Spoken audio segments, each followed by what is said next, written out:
So I feel for a lot of you, I see you have, your battle paint on, armor on, and especially I feel like you're about to head into something, and I keep seeing like quality control. Okay, so I feel like some of you are in a position where you come on the aftermath of something. So after a major catastrophe, a major situation happens, you either come in to clean up other people's mess, or you have to do some type of quality control associated with that mess.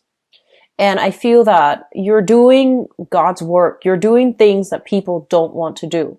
And I feel for some of you, it might be a physical thing, like it's something that is physically taxing. And then for others of you, I feel that it is a mental thing. Like you could be a PR for like a public relations specialist for like a company that is not very ethical. And so you have to do the cleanup. You have to represent the company. You have to explain to the public why things happen the way that they did. And you have to fluff up the image. And I feel coming through for this month, you're confronted with a major dilemma. And I honestly feel that some of you are sick and tired of having to clean up after other people. Okay. And so moving forward, I feel that you have a major decision to decide on. And you can decide to continue where you are because there's a lot of stability involved and a lot of people depend on you. You're very good at what you do. And there's going to be, long-term career potential, like growth in that career track. And so if you keep as you've been doing financially, it's very stable. And it's very good for security, which is something that, you love, okay? But on an emotional level, it might not it might not be good for you anymore. So you're not feeling it anymore. You're very good at what you do though, but you might not feel any joy and contentment in doing the work because you feel like you have to clean up other people's messes, okay? And then the other option that you're choosing between, we have here the Lover. So another option is work that might not be financially stable from 1 month to the next, from 1 year to the next, but it's also spiritually enriching. It's spiritually ethical. It's spiritually in alignment with what you want. Okay, so you're deciding whether or not to take a pay cut in order to do something that you love. And then some of you are deciding as well between, whether or not working for money, slaving away for money is going to be detrimental to your spiritual growth. So some of you are honestly, I feel like concerned about spirituality, concerning about your path, concerning about where you need to be so that you can be the best, Cancerian person that you can be. And so I feel like there are major ethical dilemmas coming through for this month. There are major reassessment overall when it comes to the work that you're doing and whether or not that work represents your values, whether or not the work aligns with, what you believe in, aligns with your moral compass. And other people might tell you, why are you taking a pay cut? Why do you want to do this job? It requires getting your hands dirty. It doesn't pay enough. It requires a lot of hardship.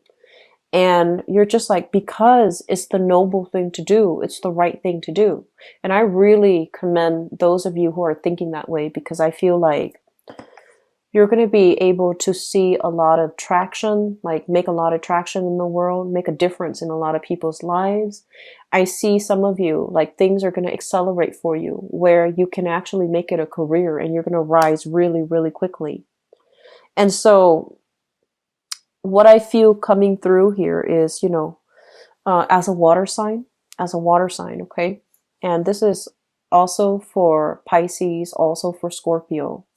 Overall, you are highly intuitive. And so when that, when that inner voice creeps up and it tells you something's wrong here, we need to take stock. We need to reassess. It's basically telling you that spiritually, you're not where you need to be. You're not where you're meant to be. And so I feel that, you get these nudges because you're a water sign. And when you ignore these nudges, when you don't follow your intuition, a lot of the times too, you might find yourself very, very stuck. Okay. And you might find yourself stuck is an understatement.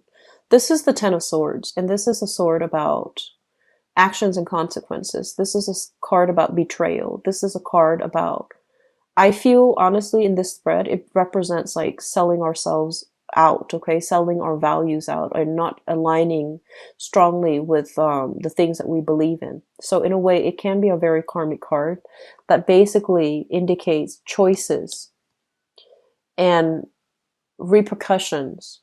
And so I feel that some of you have important major decisions to make here.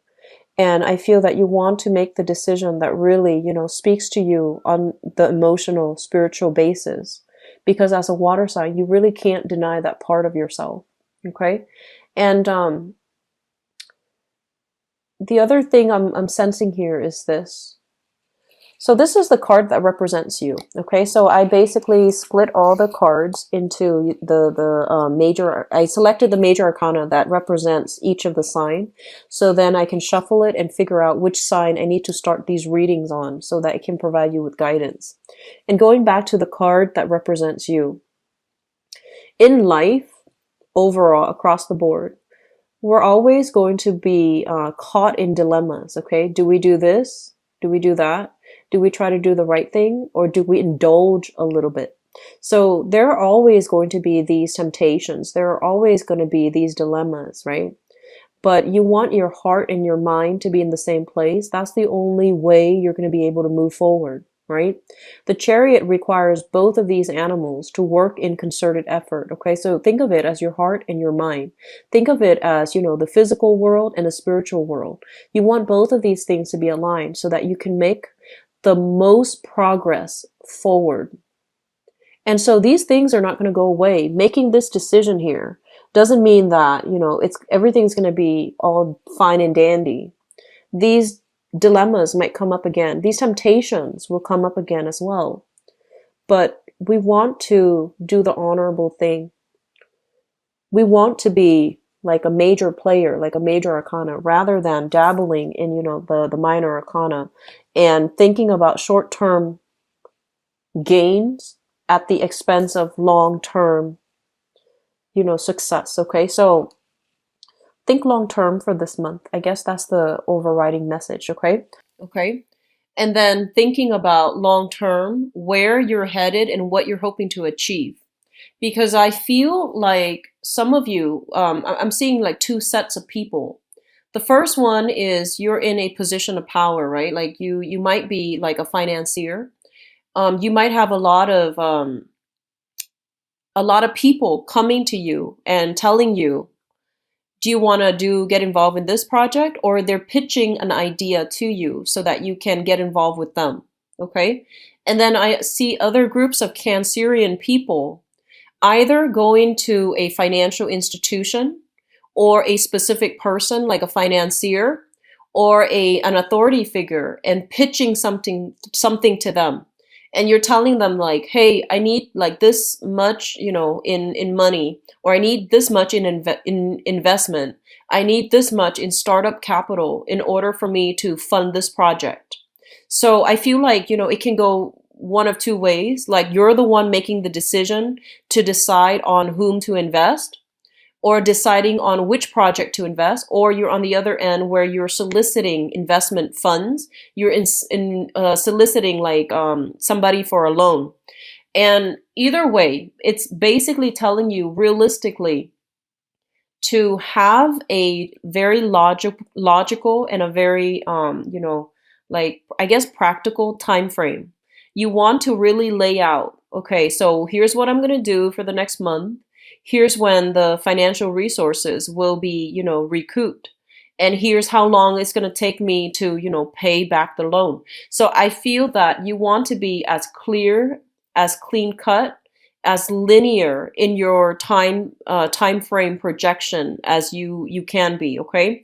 Because I feel like this is something that your word might tell other people, here's what I am projecting it to look like.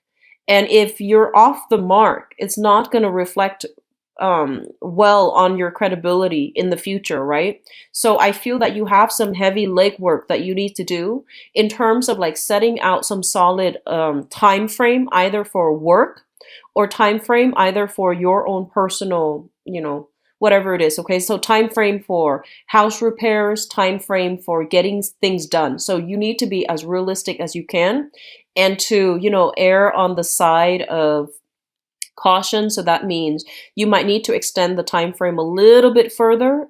That way you can, if if there are snags along the road, if there are problems, then at least you have a little bit of buffer for that time frame. Does that make sense? So I feel like there is stringent planning that is necessary for many of you.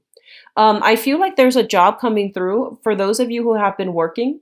And I feel like you're dealing with an interviewer or a boss or a supervisor in the new job that is a little bit more, practical, cerebral, very, very like a stickler for rules.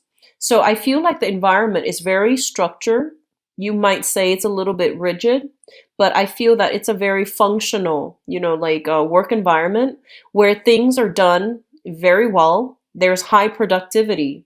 So I feel that it's going to be different from wherever you were working before. If you had like a lot more creative, um, if they gave you a lot of creative allowances to do, whatever it is that you want, if no one is really watching over your back, if you can come and go as you want, if you have a lot of leeway in the previous work environment. The new work environment is very rigid. It seems to me like they recruited a bunch of new talent, and so they're changing things from the top down. And so I feel like there's a lot of room to grow in this new work environment.